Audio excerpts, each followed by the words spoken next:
요즘에 저는 기회가 되는 대로 우리 의원님들을 많이 자랑하고 다니고 있습니다. 행정사무감사랑 예산심의안을 준비하면서 저도 좀 늦게까지 있어 봤는데요. 평일이며 주말이며 일요일이며 밤이며 낮이며 할 것 없이 자료들을 가지고 씨름하시는 우리 의원님들의 모습을 제 눈으로 똑똑히 봤습니다. 주변에 구의원이 무슨 일을 하냐, 뭘 하길래 세비를 주느냐, 이런 말씀 저는 동의하지 않습니다. 의원님들만이 아닙니다. 행정사무감사 지나면서 저도 이제 5개월 하면서 사람들이 비난하는 이야기들, 공무원은 철밥통이다, 공무원이 무슨 일을 하냐, 이런 이야기들, 적어도 제가 구의원으로서 만나뵙는 우리 송파구청 직원분들은 지위 고하를 막론하고 정말 모두 진정성을 가지고 주민님들을 위해서 열심히 일하신다고 생각합니다. 제가 이런 얘기를 많이 하고 다니니까 구의원들이 진짜 열심히 하냐 이런 거 물어보시면서 여기에 와서 현장에서 이 회의 꼭 참석해보고 싶다, 방청하고 싶다는 말씀을 주시는 분들이 계셨는데, 아쉽게도 코로나19로 인해서 사회적 거리 두기는 사실 4월 달에 이미 종료가 됐죠. 종료가 됐지만 구의회는 서울시 25개구가 전부 다 아직은 방청을 허용하지 않고 있습니다. 바라기는 우리 송파구 의회가 선도적으로 공개 방청을 좀 했으면 어떨까 하는 그런 바람을 먼저 좀 말씀을 드리겠습니다. 오늘 이제 두 번째 구정 질문을 준비하면서요, 저는 제가 이 자리에 왜 서게 되었는지를 한번 반추해 보았습니다. 사실 저는 이렇게 현실 정치에 뛰어들 만큼 정치 고관여층이 아니었습니다. 의도하지 않았지만 삶을 살다 보니까 신념을 갖게 되고 시민활동가 혹은 지역활동가로서의 삶을 살아오게 되었고요. 그러면서 저의 바람 중에 하나는 지위가 높든지 낮든지 부하든지 가난하든지 어떤 상황 가운데 처해 있는 사람이든지 사람이 사람답게 살 수 있는 세상을 좀 만들어 봤으면 어떨까 하는 게 제가 가지고 있던 작은 바람 중에 하나였습니다. 그래서 지난 10여 년간 그렇게 대단하진 않았지만 그래도 진정성을 가지고 의미 있는 활동들을 지역사회에서 꾸준히 열심히 해왔습니다. 그런데 아무리 열심히 해도요, 제가 하는 활동들로는 세상을 거의 바꾸지 못한다는 것을 깨닫게 되었습니다. 그래서 주변 분들이 권유하시기도 하고 또 저 자신도 이제 결단을 해서 현실 정치 세계에 뛰어들게 됐습니다. 부여된 권한이 조금 더 크고 또 제도와 예산에 관여하게 되면 조금이라도 더 많은 분들의 삶에 좀 작은 도움과 기쁨이 될 수 있지 않을까라는 그런 마음으로 현실 정치에 뛰어든 거죠. 기후위기에 대해서 거리에서 제가 아무리 소리를 외쳐도 다들 무관심해하지만 종말을 향해 치닫고 있는 이 기후 시계를 조금이라도 늦추기 위해서는 관련된 법과 제도를 정비하고 필요한 예산을 적재적소에 투입하면 훨씬 더 효율적이지 않을까, 그런 생각을 했습니다. 제가 지역에서 문화예술 활동을 열심히 해봤는데요, 아무리 제가 열심히 해도 문화예술 생태계 전반에는 거의 영향을 미치지 못하더라고요. 그렇지만 제도와 예산을 통해서라면 적어도 내가 살고 있는 송파구 안에서는 뭔가 변화를 가져올 수 있지 않을까, 그런 생각을 했습니다. 무엇보다도 제가 중요하게 여기고 있었던 것은 우리의 선배들이 자신들의 목숨을 값으로 치러냈던 이 민주주의라는 소중한 가치를, 또 그 직접 민주주의를 향해 나아가고 있는 우리 시민님들의 성숙된 그 의식과 열망을 쫓아가기 위해서는 풀뿌리 민주주의라고 하는 아주 오래된 꿈을 현실로 이루어야 되지 않을까, 그런 생각을 하게 됐습니다.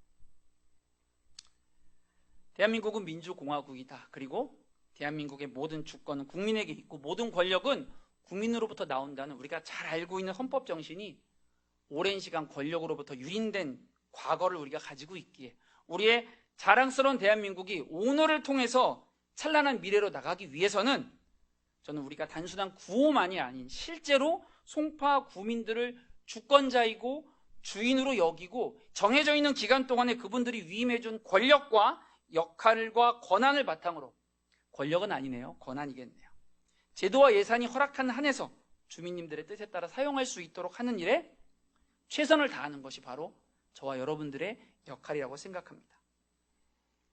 그렇게 하기 위해서 우리는 뭘 해야 합니까? 첫째로 잘 듣고 잘 살펴야 합니다.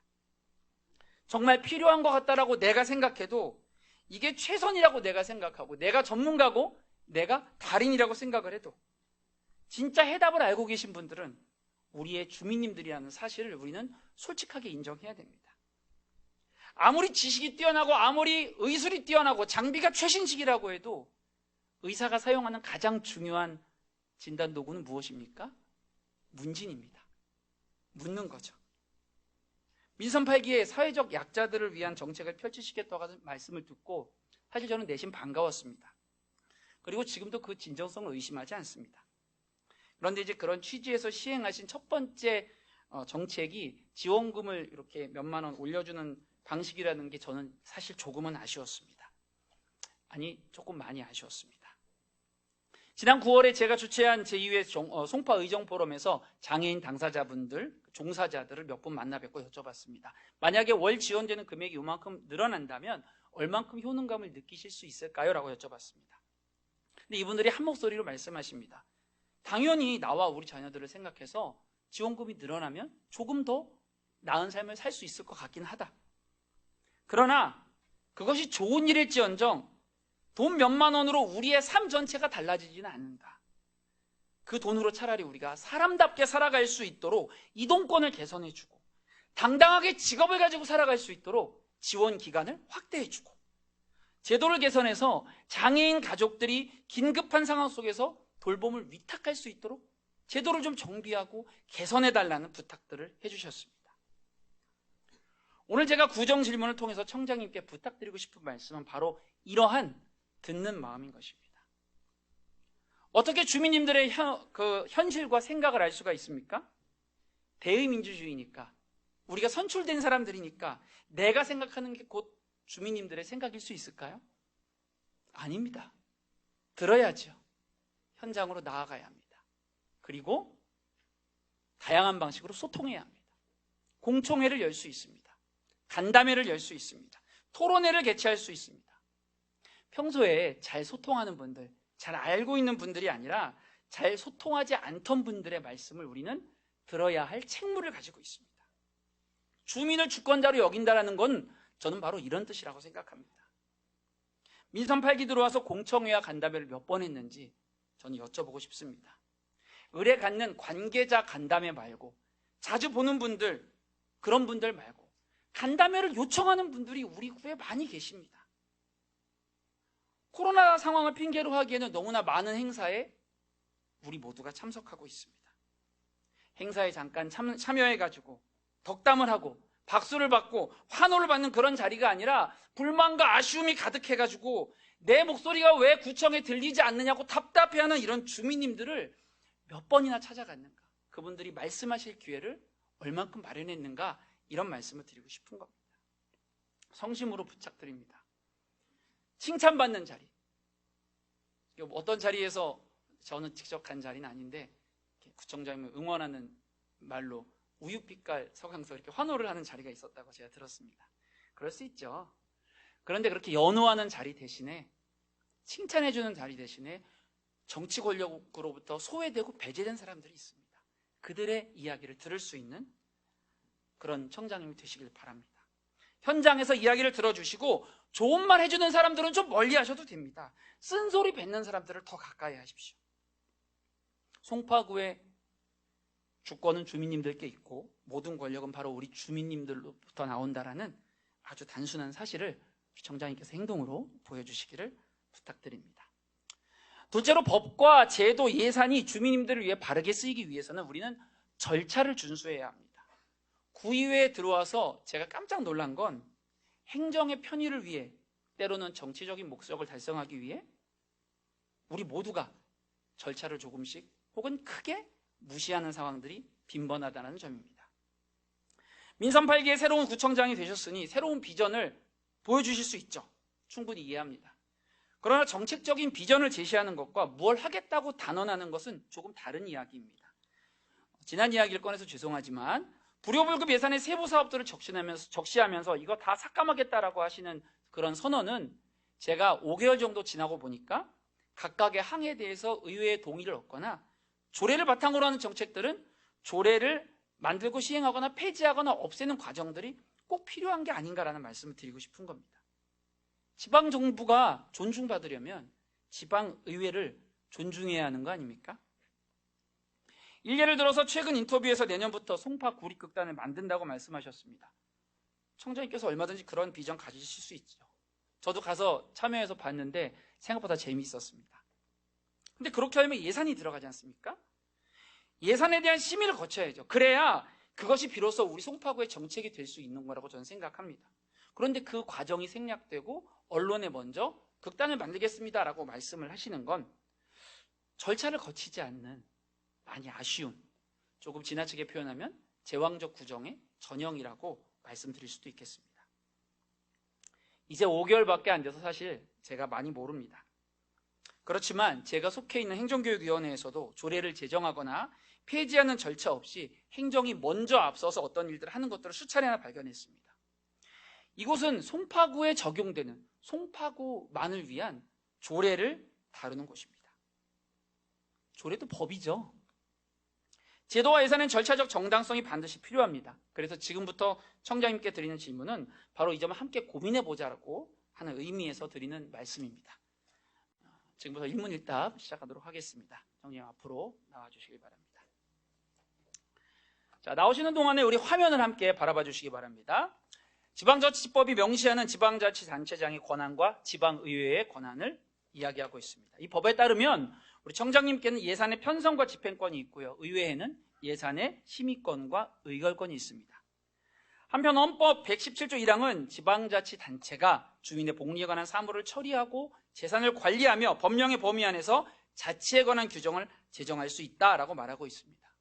이에 따라서 청장님에게는 지방자치법 114조 법인으로서의 지방자치단체를 대표하고 그 사무를 총괄할 수 있는 통할 대표권이 주어지고 우리 의회에는 주민의 대의기관으로서 주민님들을 대신해서 의결권을 가지고 있는 겁니다. 또 청장님에게는 위임 사무를 포함한 자치단체의 사무관리 및 집행권이 있다고 하면 우리 의회에는 그 행정행위에 대한 감사권, 조사권이 있습니다. 결론적으로 관계 법령에 의거해서 청장님과 우리 구의원들은 주어진 권한 내에서 공직자로서의 신분으로 책임을 다하고 있는 것입니다. 청장님 혹시 제가 잘못 인용한 게 있을까요? 정확히 알고 계십니다. 감사합니다. 오늘 제가 말씀드리는 내용은 권한의 침범이라는 주제입니다. 저는 오늘 관계 법령에 근거한 서강석 구청장님의 권한의 침범에 대한 몇 가지 사례들을 살펴보면서 여기에 대해서 질의를 드리는 시간을 갖도록 하겠습니다. 먼저 의회의 권한을 침범한 사례입니다. 2023년도 세입세출 예산안 여러분 다 열심히 보셨죠? 여기에 11페이지에 보면요 예산 총칙이라는 게 있습니다. 사실 이 예산안을 받으면요 세부 항목을 보기에도 바빠서 시간이 모자라서 맨 앞에 예산 총칙은 사실은 잘 숙지하지 않고 포지처럼 생각하고 잘 이렇게 넘겨보지도 않는 경우들이 많습니다. 청장님 혹시 예산 총칙에 어떤 내용이 있는지 알고 계십니까? 그 예산을 총괄해서 예산의 편성 방향과 정책 방향과 정신이 들어있죠. 네, 맞습니다. 지방재정법 제40조 2항을 보시면요 예산 총칙에 필요한 사항들을 명시하고 있습니다. 여기에 대해서 매년 7월 행정안전부령으로 지방자치단체 예산 편성 운영 기준에 따라서 이 예산 본 예산안을 수립할 때 바로 이 예산 총칙을 우리 청장님 말씀대로 맨 앞에 전제하고 나서 예산안을 제출합니다. 즉 세입세출안은 산출 기초가 명시된 이 예산서 형태로 제출되면서 의회의 심의, 의결을 통해서 확정이 되는데 그 예산에 대한 원칙인 거죠. 자, 지금 보시는 화면에 왼쪽은 인천광역시 부평구의 예산 총칙이고 오른쪽은 우리 송파구의 예산 총칙입니다. 혹시 차이가 보이실지 모르겠습니다. 저 둘의 차이에는 간주 처리에 있습니다. 우리 송파구의 예산 총칙 중 제8조 간주 처리는 지방자치법 제142조 1항을 위배하고 있습니다. 지방자치단체장은 회계연도마다 예산을 편성해서 시, 군 및 자치구는 회계연도 시작 40일 전까지 지방의회에 제출해야 한다라고 하는 예산의 편성 및 의결사항에 위배되고 있기 때문입니다. 왼쪽 부평구 예산 총칙은 간주 처리 조항이 삭제되었기 때문에 이것을 위반하지는 않습니다. 청장님께 여쭤보겠습니다. 이 우리 부평구와 송파구에 적용하는 지방자치법이 다릅니까?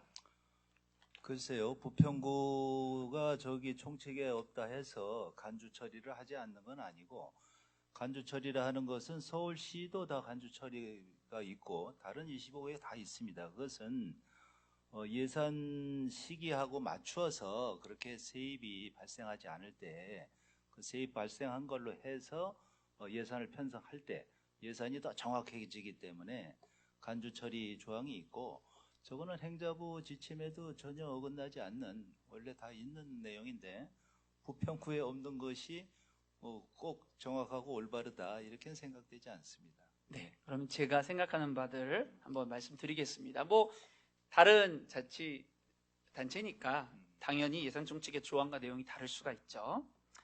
행정안전부령으로 예산 편성 운영 기준을 내려주지만 당연히 내용과 조문이 다를 수 있습니다.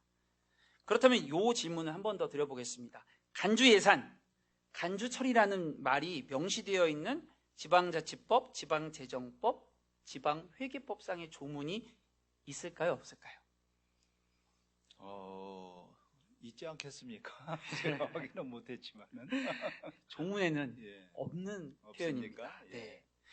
2022년도 서울시 간주처리 추진계획의 첫 번째 페이지를 보여드리겠습니다. 추진 근거에 매년 예산 총칙에 의해 의결을 득한 것으로 간주함이라고 명시되어 있습니다. 관계법상 근거는 없지만 의회의 의결을 통해서 획득해야만 하는, 그게 바로 간주처리입니다. 수십 년 동안 말씀하신 대로 관례적으로 써왔던 건 맞습니다. 그런데 왜 이것이 지방자치단체장이 의회의 권한을 침범한 사례가 되느냐, 이 말씀을 드리는 거죠. 첫 번째, 지방자치법 제142조 1항, 지방자치단체장은 매 회계연도마다 예산안을 편성해서 제출해야 되며, 지방자치법 제47조에 의거, 지방의회는 제출된 예산을 심의 확정해야 함에도 불구하고 이 간주 예산은 의회로부터의 예산안 심의가 없이 예산 총칙의 8조를 근거로 의결받은 것으로 간주가 되기 때문에 지방의회의 심의 의결권을 제약하고 있는 아쉬운 조항, 다르게 표현하면 독소 조항이 될 수 있다는 겁니다. 둘째로 이 간주 예산은요, 2005년 행정안전부 재정정책팀의 최종 추경 예산 성립 후 교부된 경비에 대한 처리 기준으로부터 시작이 되었습니다. 차년도 본 예산 제출 후에 말씀하신 대로 연말 연시 예산 집행의 적시성을 이유로 필요하다고 봤기 때문입니다. 그러면 다른 방법이 있습니다. 성립 전 예산을 사용한 후에 추경 편성을 통해서 의회의 심의 의결을 거치면 되는 일인데, 1년 연중에 이 간주 처리를 상용화함으로써 예산 편성 재량권을 임의로 확대 적용해서 의회의 심의 의결을 무사하게 통과하는 일종의 관행이 되어버리는 것입니다.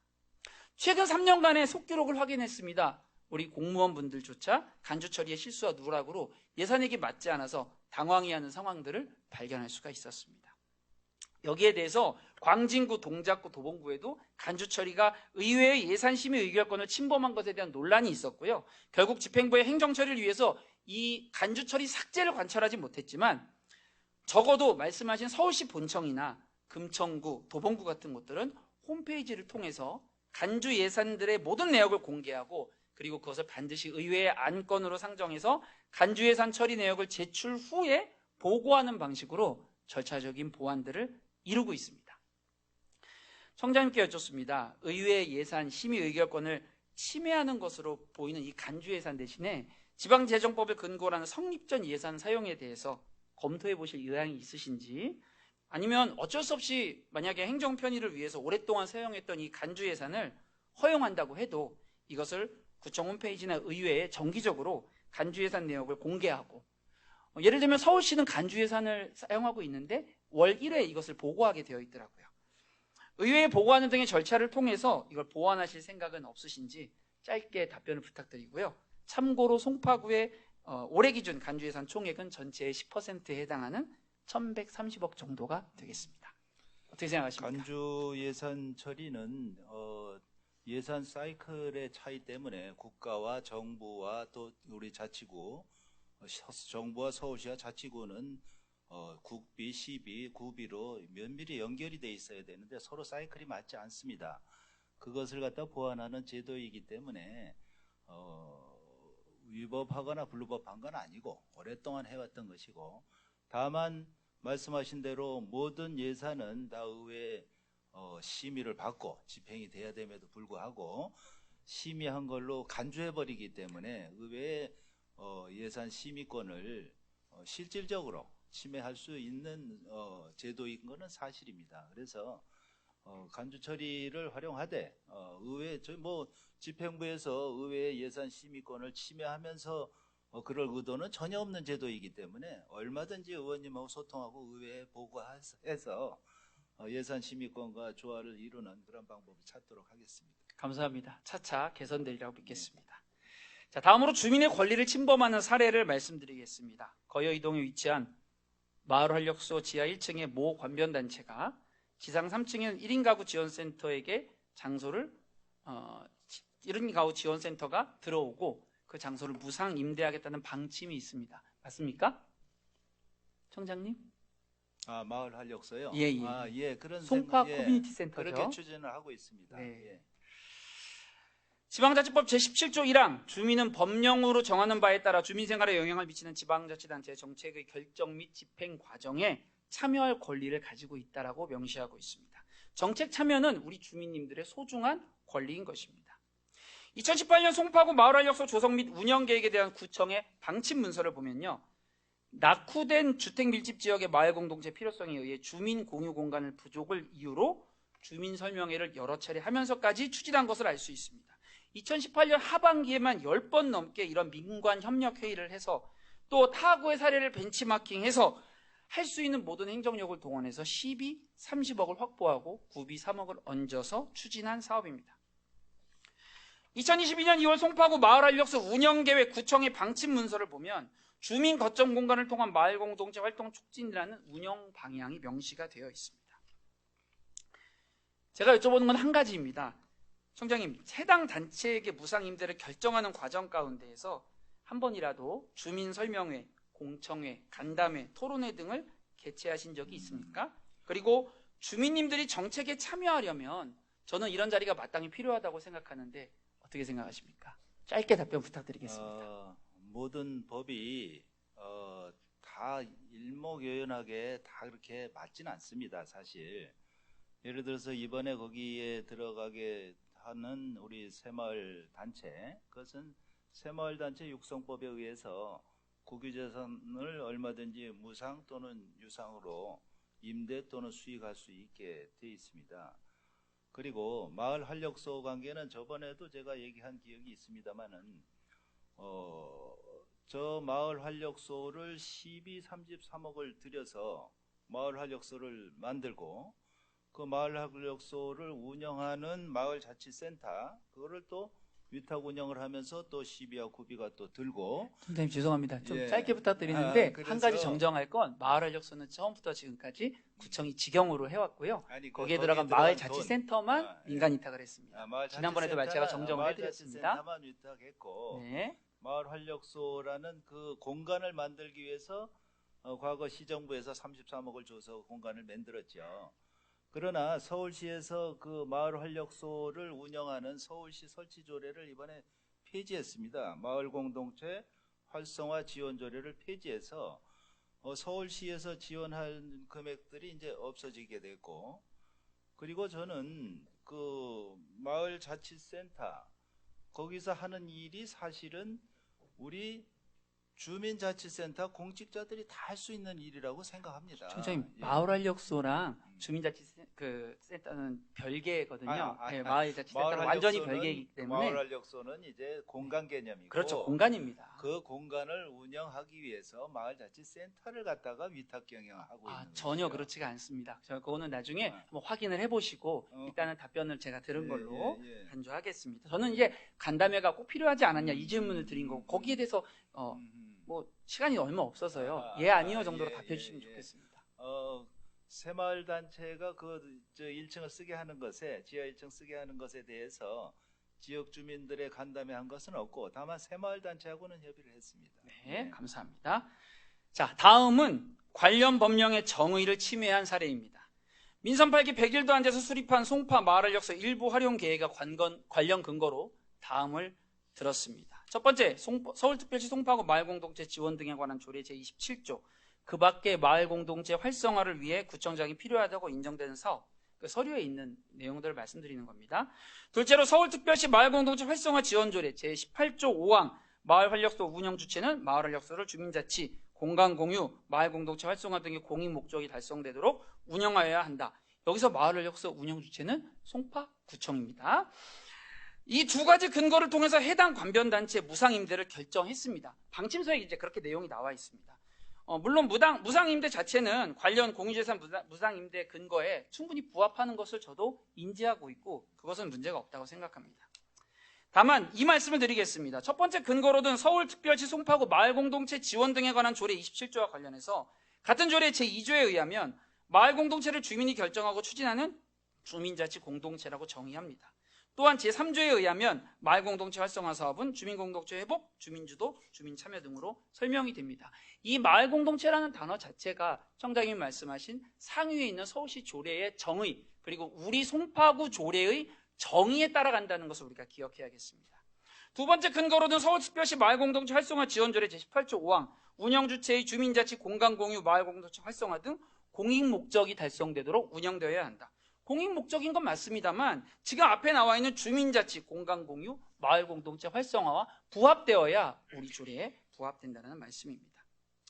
두 가지 근거 모두 이 주민자치 마을공동체 주민참여가 핵심 근거입니다. 서류상 방침서상에 나와 있는 거로요. 청장님, 저는 해당 단체가 사회적 보원이 크다는 걸 잘 알고 있고 많은 응원이 필요하다는 것도 인정합니다.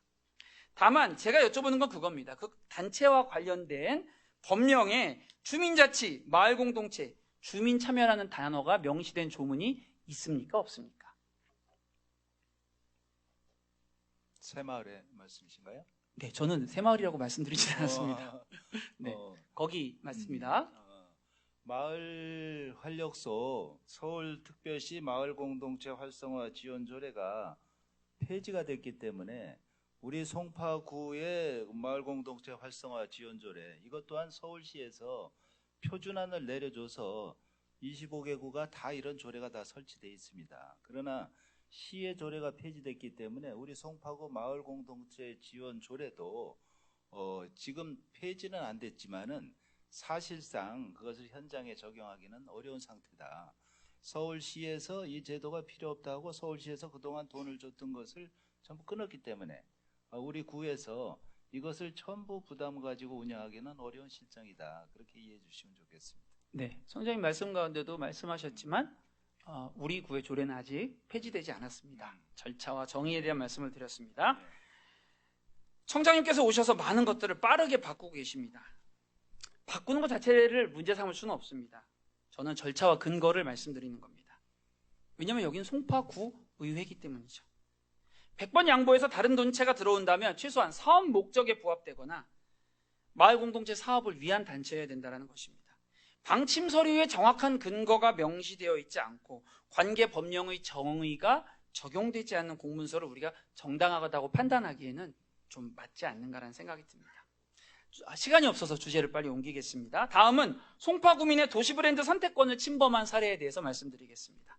이번 송파구의 도시브랜드 교체는 민선 7기 도시브랜드 중 CI 심볼에 대한 일부 주민님들의 부정적인 의견으로부터 비롯되었습니다. 저는 그러한 주민님들의 의견이 존중되어야 한다고 생각합니다. 마땅히 구정에 반영되어야 합니다. 교체가 필요하다고 인정되면 당연히 교체할 수 있습니다. 그러나 문제는 시기와 절차입니다. 민선 7기 도시브랜드 개발계획은 2018년 7월 전임 청장이 취임하여 2019년 5월 브랜드 교체 사업을 시작한 후에 다음해 7월 선포식을 개최했습니다. 1년 2개월이 넘는 시간이 지나서 결정하고 적용했다는 뜻입니다. 숙고에서 공개 입찰을 했고요. 평가위원 7명이 평가를 했고 우선 협상 대상자를 선정했습니다.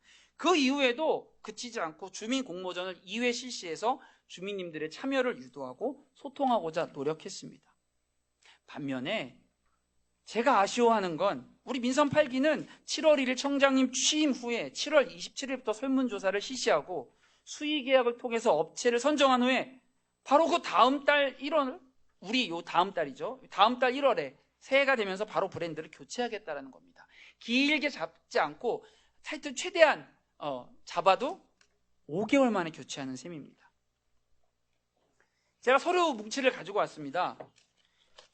여기에 있는 서류가 민선 7기 때 도시브랜드 교체 시 수립했던 구청의 방침 서류고요. 여기 있는 게 우리 민선 8기 도시브랜드 교체를 위해 수립한 방침입니다. 이게 전부입니다. 어떤 차이를 말하려고 하는지 아마 알고 계실 겁니다. 올해 8월 31일 최초 계획이 수립된 이후에 일주일 만에 수의 계약이 체결되었습니다. 10월 달에 디자인 시안이 나오고 11월 달에 구민 설문조사를 실시했습니다. 저는 이 말씀을 드리고 싶은 겁니다, 청장님. 너무 급하게 진행하고 계신 거 아닙니까? 답변 부탁드립니다. 저는 과거 민선 7기에서 1년 2개월의 기간을 거쳐서 무려 1억 2천의 돈을 들여서 그런 CI가 나왔다는 것에 대해서 저는 사실 이해가 가지 않습니다. 그리고 솔직히 그 과정을 감사해버리고 싶은 생각도 있습니다. 그러나 하지 않고 있습니다. 우리 공직자들 많은 고생들을 했고 그래서 어쨌든 저는 그렇게 해도 내년 1월 1일 날부터 우리 구민들에게 새로운 CI를 선보일 수 있는 겁니다. 가까스로. 그래서 저는 5개월 만에 또 아까 말씀드린 대로 CI하고 캐릭터 합쳐서 2천만 원씩 수의계약에서 4천만 원에 만드는 겁니다. 저는 능률과 실질을 숭상하는 행정가입니다. 이런 것에 많은 비용, 많은 돈, 또 많은 시간 들일 필요는 없습니다. 우리 구민들에게. 그래서 우선 우리 CI를 교체하는 게 어떠냐는 의견을 물었을 때 무려 89%의 구민이 지방의 뭐 은행과 비슷하다고 교체해야 된다라고 얘기를 했고, 그래서 교체 당위성이 생겼고, 교체한다면 적은 비용으로 빨리 교체하는 것이 옳은 것이죠. 그래서 이번에 교체한 것에 대해서도 의원님께도 다 사전에 다 보고 드리고 했습니다만은 우리 구민들도 뭐 괜찮은, 우리 송파에 소나무를 해서 괜찮은 아니다라는 의견이 대다수이기 때문에 1월 1일자에 우리 구민들에게 선보일 걸로 계속 박차를 가하고 있습니다. 자, 일단 답변 감사드립니다. 온오프라인 1만 명 설문조사를 실시했다고 했는데 송파 구민의 숫자는 67만입니다. 그 인원의 1.4%입니다. 여론조사 전문기관에서 했다라고 하면 좀 다르겠죠. 과학적인 방식으로 상당히 정확한 수치를 냈겠지만 이런 조사의 설문조사를 사실은 민선 7기에도 똑같이 하지 않았습니까? 그리고 그 결과가 모두가 만족할 수는 없었습니다. 그리고 CI를 교체하자는 의견까지 나왔다라는 거죠. 그렇다면 2년이 더 지난 지금 급하게 이것을 진행해서 송파구 도시 브랜드를 만드는 시간이 2개월, 설문조사가 2개월, 그리고 1.4%의 주민의 목소리를 담아서 2천만 원짜리 심볼과 2천만 원짜리 캐릭터가 나오는 겁니다.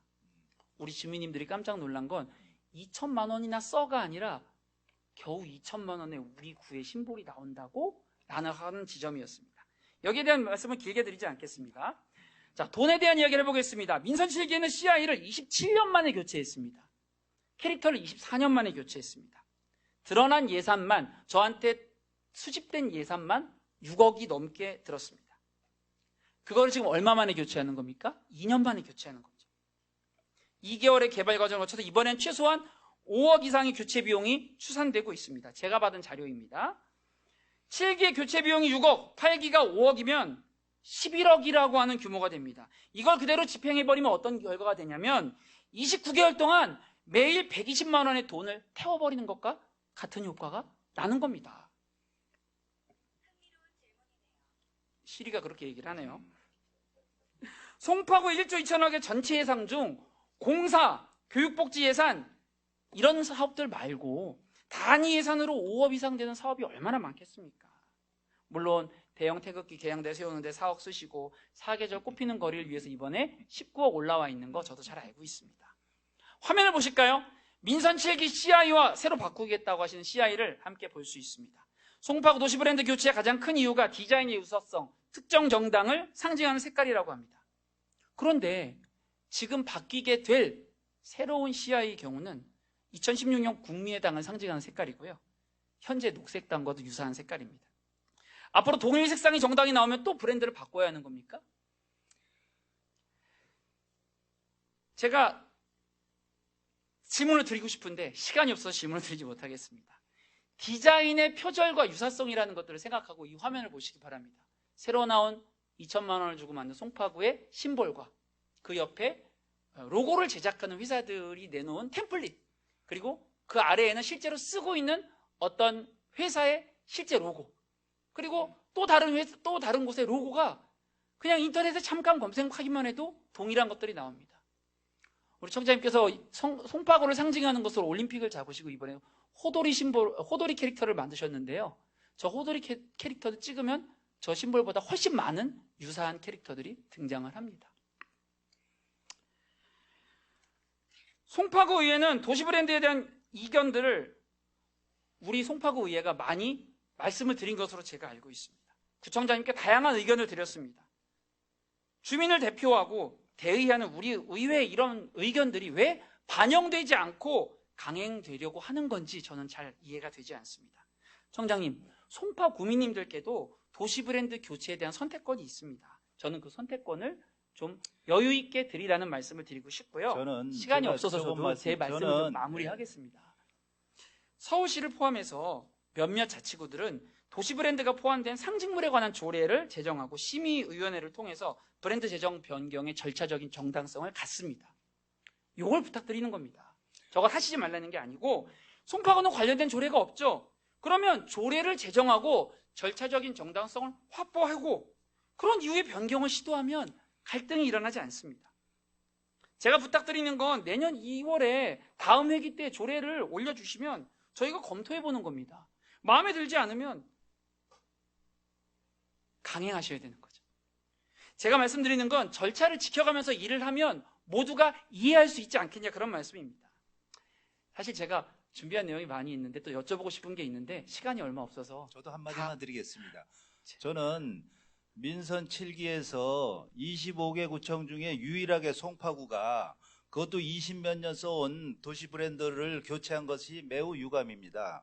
교체한 것도 또 저런 유사성 있는 걸로 한 것도 또한 유감이고 저는 브랜드 교체할 생각이 사실 없습니다. 그러나 저 브랜드 가지고는 안 된다는 것이 제 선거 과정에서도 그랬고 지금도 주민들 또 우리 공직자들까지도 왜 저런 게 우리 구청이어야 되느냐 하는 여론이 너무 높고 그래서 싸지만 어디 동대문 시장에서 사온 게 아니고 대한민국 최고의 디자이너인 홍대 교수가 자원 재능 기부하듯이 해서 준 거거든요. 제가 부탁을 해서. 그래서 이제 제 시간이 너무 하여튼, 없어서 예, 저는 그래서 물론 맞으신 말씀이고 우리 이 도시 브랜드를 만드는 것이 조례 정해놓고 절대 불변으로 저는 더 이상 안 바꿨으면 좋겠습니다 하는 것도 굉장히 의미가 있다 그렇게 생각을 합니다. 과거의 전철을 밟지 않도록 현명한 판단해 주시길 부탁드리고요. 성장님 들어가셔도 좋습니다. 결혼을 좀 말씀을 드리려고 제가 그런 거고요. 모두 발언에 말씀드렸던 것처럼 우리 시대 행정에 꼭 필요한 덕목은 저는 듣는 마음이라고 단연코 말씀드리겠습니다. 물론 행정에 시민의 의견을 반영하는 건 불편하고 쉽지 않은 일입니다. 그러나 그것 때문에 이해 당사자들은 대부분 사업이 본격적으로 추진된 이후에 통보를 받거나 아예 뒤늦게 그 일을 알게 되기도 합니다. 그리고 그런 상황에서는 주민님들의 불편과 피해가 발생할 수밖에 없습니다. 민원이 이어지고요. 행정력은 낭비가 됩니다. 저는 우리 송파구청이 주민님들이 참여할 수 있는 소통하는 열린 행정으로 운영되기를 기대해 보겠습니다. 또 지방자치법 전부 개정을 통해서 맞이한 자치분권 2.0 시대에 지방자치단체와 지방의회는 주민 중심의 지방자치가 이루어질 수 있도록 또 지방의회의 독립성을 확보할 수 있도록 해야 할 것입니다.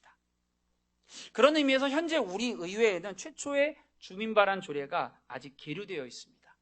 이러한 취지를 살려서 우리 의회도 조속히 해당 의안을 심의하면 어떨까라는 것을 아울러서 부탁드리며 제가 준비한 일문일답을 마치도록 하겠습니다. 오랜 시간 경청해 주셔서 감사합니다.